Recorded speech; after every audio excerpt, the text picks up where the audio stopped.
Who did Saddam Hussein think he was a reincarnation of? You've got to trace all this stuff back to... Yeah, this is all rather mythical and iconic. It is, yeah. But this artificial system that you're outlining and that we're dealing with, if it doesn't exist, whether it's the Matrix or not, humans and society have to interact on some level. What would you suggest to replace it with? What system of organisation and interaction between entities, be it real entities or virtual ones, that should supplant this system? If it's so bad that it needs to be replaced with something, what is the replacement? What would be a replacement? You know why I see all of this stuff happening is because the reason that entities are created, mostly, is to gain an advantage in business. So IP, like intellectual property, McDonald's, Coke, branding, all of that IP stuff, right, is the creation of artificial entities to create an unfair advantage in the monetary corporate world. And so what this system does is it's the regulation of artificial entities. And so that world is real. It is real in the sense that, you know, it has a life of its own. But for us to interact with it means that, you know, we have to have some kind of transmitting utility. But to replace it, you know, I mean, in the old days there was trade, and a lot of people have tried to bring in trade, like barter card and all those sorts of things. They try to bring in a system where there's a fair exchange. You know, I'll give you my sheep for a bushel of wheat, or that, you know, they used to have systems of fair exchange, you know. And the only time that taxes and things came in is when you had a liege lord, you know, who owned the land, and he would, you know, get you to do, you know, labour in his land, and you would pay taxes for the upkeep of things, and it was apportioned. But tax is no longer apportioned; it's become this artificial thing, you know. So yeah, if we were to replace it, we'd have to go back. Does it need to be replaced as well? Is another question. Like in my particular case, my whole world and my identity is in my hand right now. I'm not actually disappointed or disapproving of that.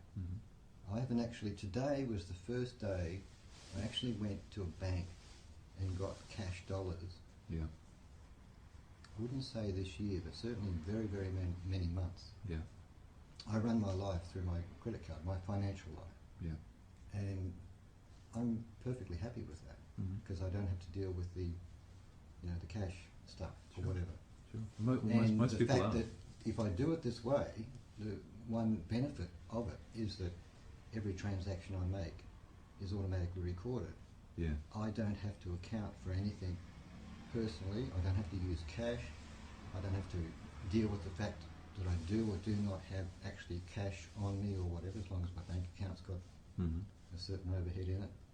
And mainly, all of those transactions are recorded. So when it comes time to actually deal with tax and stuff like that, the paper trail's already there. Yeah. I don't have a great sweat about anything. I don't have a great problem with anything. I can appreciate everything that you're saying. Yeah. But personally, I actually don't really have a great problem with the current system. To the system, And It's very easy. If anything, I would somewhat object to actually spending the extra amount of overhead that I would have to invest in to fight against it, as you would be. I don't want to spend 3 months actually changing my identities, Yeah. because the ones that I've got, I'm actually perfectly happy with. Sure. Well, it does So cause. in other words, that's what I'm saying. What if you look at it would on be a, a reasonable thing to replace the you don't. current You can keep situation? your perfect system that you're using, and that works for you. Yeah. You look on a bigger level with multi-corporations that are lending out your money at 90%, and the corporations are getting bigger and stronger, more control, and we're staying stuck and happy where we are using our credit cards. We're stuck in a position down here, and this system could be replaced and be more fair, with them not be out, the laws sort of benefit them, and they're getting richer and bigger and the kind of thing. And taxing your money, like the government actually taking tax away from you, and saying that it's using, this is the funny thing, And people kind of get up on their high horses sometimes and say, well, the government uses my tax and, it builds roads and all that sort of stuff. That's bullshit. We build the roads. The people build the roads, right? They don't use the tax money. Or the only thing that our tax does is it goes toward paying off the debt to the International Monetary Fund, okay? And everything else is created by the governments as fictitious cash, right? But when you hear people say, well, my tax money is paying for you dole bludgers, that's not true. It's not at all.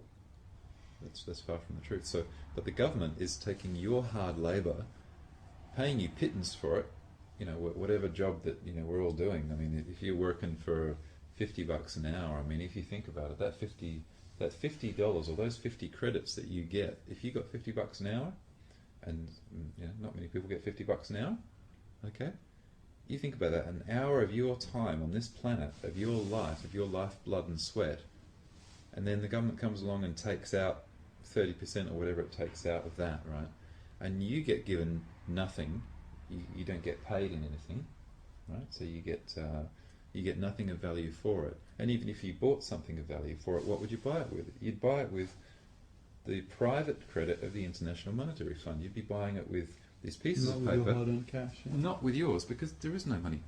All those dollars that you think are yours that might be sitting in your wallets don't belong to you. They're on loan from the International Monetary Fund, and you pay tax because you're using them, right? And at the end of the day, if they said they're not worth anything, you can forget it. Now, I spoke to the bank manager of St. George Bank a couple months back. And that is the system that should be changed. Yeah. And I said to him, is there any lawful money in circulation backed by anything of value? And he said, well, of course there is. And I said, well, what do you own of value? And so, he goes, well, blah, blah, blah. And I said, yeah, but none of those things have any intrinsic value. They don't retain their value. I said, what do you have that retains its value? He said, well, I've got a gold ring on. Right? And I said, okay, what did you use to buy the gold ring with? And he was silent, because he suddenly realised that everything that we own is bought with the private credit of the International Monetary Fund, right? And that gold ring is absolutely useless once he gets hungry. Yeah. Can't Now, when you buy gold, if you go along to like a place that sells gold and silver, and you want to buy some gold or sell some gold, they're going to ask you for one of these. Right? Now you go along and try and give them one of these and see what happens. Now I'm going to show you this. This is my sovereign identification. Pass that one around. That is the most valuable thing that I have.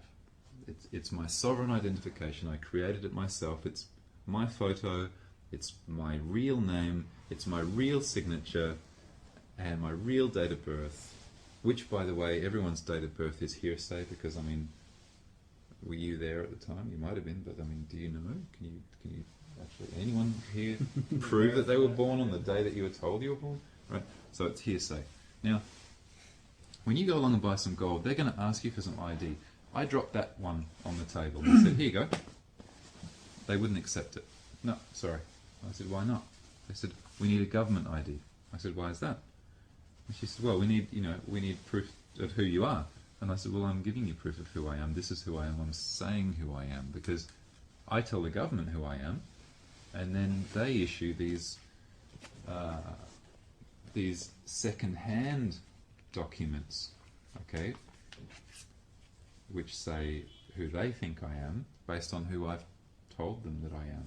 So here's my birth certificate, and here's my here's who I am, and they won't accept it. They have to have your all capital letter legal fiction, because they have to do business with the Strawman.